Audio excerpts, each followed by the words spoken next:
This is Learn from Others, where we interview a cross-section of successful individuals so you can learn from their experiences, achievements, and even their mistakes. We ask 4 questions that will educate and inspire. Greg Stanley will be your guide as we join our guest on a journey from adolescent daydreaming to success in today's world. Join us on this adventure as we learn from others together.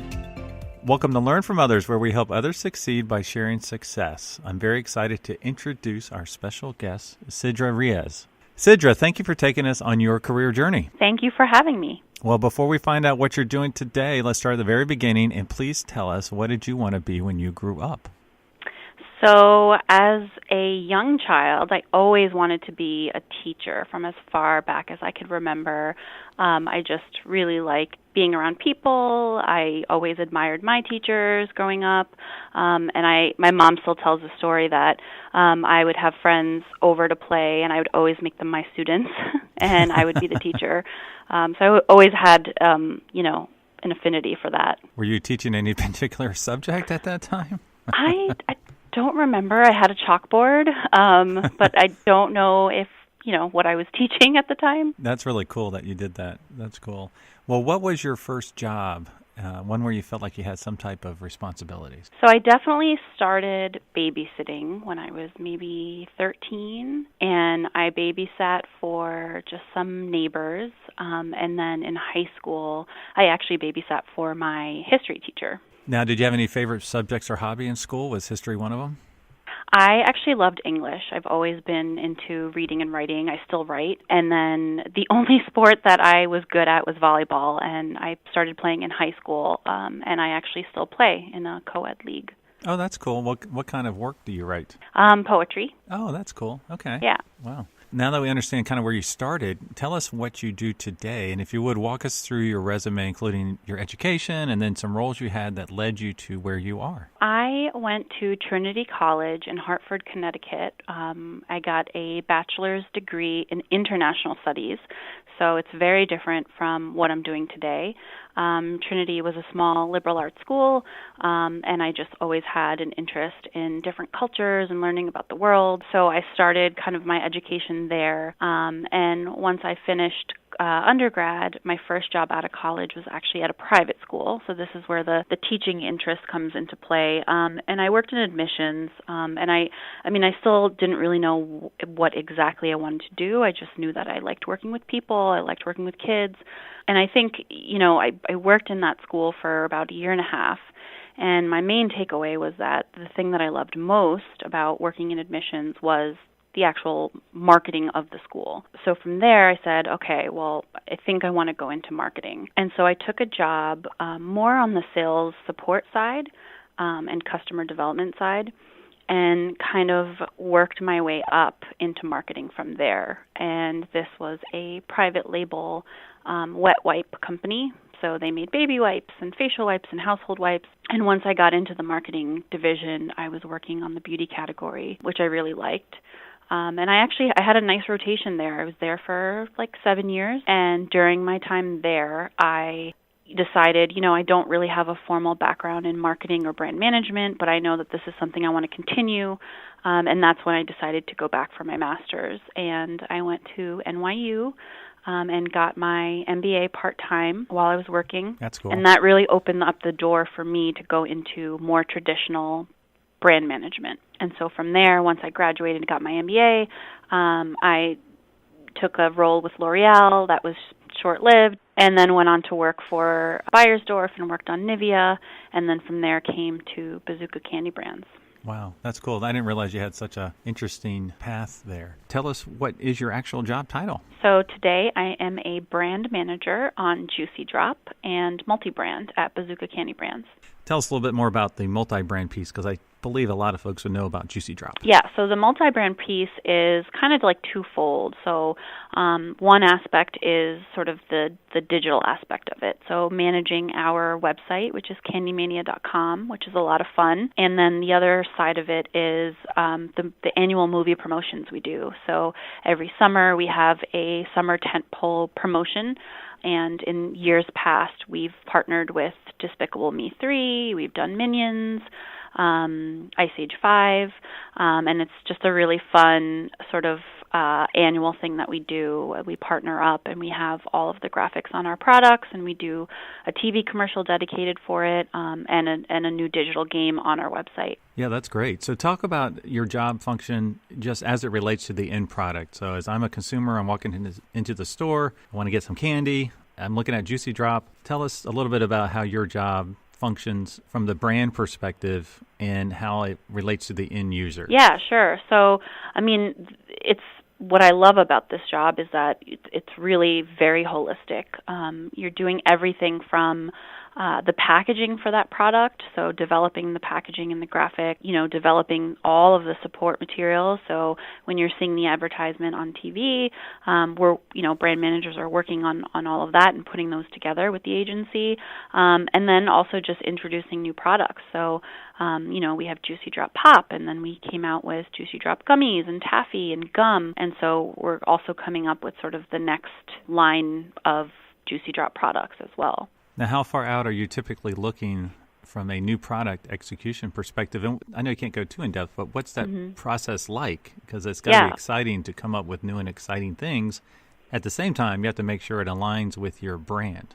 Yes, definitely. And so we do have an innovation team at Bazooka Candy Brands, and so they're basically working on the further out concepts, like 3 years plus. Within the brand team, we are really executing on the next 1 to 2 years, and really what we're doing is a ton of research, getting a lot of insights, both qualitative, doing focus groups with kids and parents, and quantitative, doing online surveys, and taking all of those insights and sifting through them and really finding sort of a winning proposition for our brand, and finding what fits within the brand. So a lot of testing with kids and parents, it sounds like.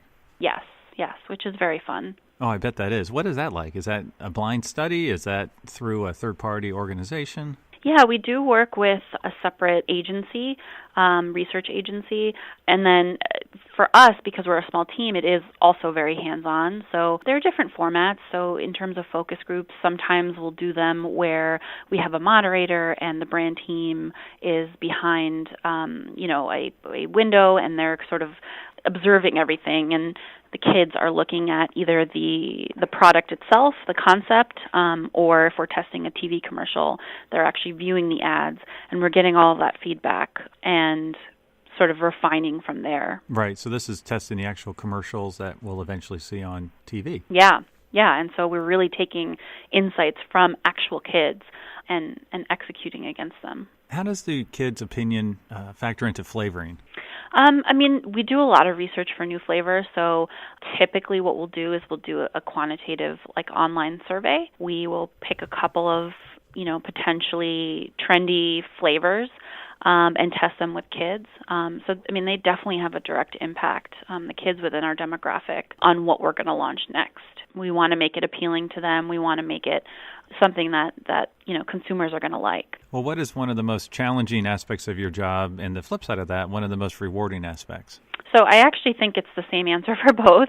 The challenging part of it is a lot. It is totally holistic. You are the general manager for your brand, so you're responsible for everything from financials to graphics to advertising. But for me, it's also the most rewarding because it's never a dull day. There's no typical day. It can vary. One day you're working on new graphics for a new product. The next day you're trying to find out if a new product concept is financially viable to launch. So you're just constantly doing different things. You're kind of like a jack of all trades. I have to imagine that would be very exciting. So, Yes. Might be looking at proofs for packaging one week, or commercial, tests, or dealing with taste testing or flavor testing. I could see that being a very exciting and diverse week. Yes, for sure. It's never boring. And talk a little bit about your actual brand. I don't know that everybody, I'm sure a lot of folks know Juicy Drop, but can you give us the Juicy Drop sales pitch? Sure. So Juicy Drop is all about creating your perfect mix of sweet and sour. It's about having that control. And so you get that with every product subline that we have, whether it's Pop, where you have a hard candy sweet pop, and then you have a sour gel that you decide how much sour you want to put on it. Same thing with our gummies line. You have the sweet sanded gummies and then the sour gel that you could put on the gummy or eat separately. So it's all about creating that perfect mix. And we're one of the few companies that has taffy. There's not a lot of taffy out there. Right. So. We do have the Juicy Drop taffy, yeah. Well, can you share with us a challenge that you faced or failure in the past that you really learned from? Sure. I mean, I think just the overall career path, there can be a lot of hiccups along the way. And, I think people, at least when I was younger and starting my career, tend to think like, you just have to keep moving forward, and you have to figure it all out. And there were definitely jobs that I took that probably weren't a good fit. There were probably things that, even internships that I took where, I didn't really like what I was doing. And I think it's important to kind of look at all of that as growth opportunities and kind of you're figuring out what you don't like and what you do like and sort of continuing your career path from there. And that's come up a lot on these episodes I've had, the internship, because that's a great way to learn, do I want to do this or do I not want to do this? And if you don't want to do it, you might be in an environment where you do see something you do want to do. So right. That's a great way to get your feet wet in a productive way. And then also the folks that you're interning for, they're looking at you as a potential candidate for future hire. So definitely. And I mean, my internships, I did a lot of them while I was in college, undergrad, and they varied from, one year I interned with Amnesty International, and I really thought I wanted to work for a nonprofit. And it was really interesting, and it was great, and it felt like, making an impact. And the next year I interned at the governor's office, and I thought, okay, well, maybe this is a route I want to go. So I think it's not being afraid of trying new things, even if you think you know what you want to do, you probably don't. It's probably going to evolve as you move forward in your career. It's funny that you mentioned nonprofits because one of the future episodes is the woman who runs the Cincinnati Children's Theater, which is a nonprofit. And after she told me about it, I'm like, I want to work for you. Yeah. That sounds awesome. Yeah. So it's never too late. Right, it's never too late. But is there anything in particular that turned you not away from the nonprofit world, but just made you rethink your goals? I think for me it was, it was this desire of I wanted to give back. I wanted to make an impact. I wanted to make a difference, right? And I think I felt like I could still do that and pursue a career in a different industry. I've always done volunteer work ever since I was in high school, and I'm not doing as much as I would like to now, but I've still found ways outside of my job or my career to feel fulfilled and feel like I'm actually giving back or making an impact. Yeah, that's great. Well, before we move on to the next question, let's take a moment to hear from our sponsors. Do you enjoy your job and find it fulfilling? Or do you spend more time wondering what if instead of what's next? If so, contact Career Spa. Career Spa has extensive programs and curriculum and understands the challenges faced by individuals in transition. They can teach these success practices to be mastered for an effective job search. Answer that what if question by contacting Career Spa and asking their experts, what's next? Contact Career Spa at careerspa.net.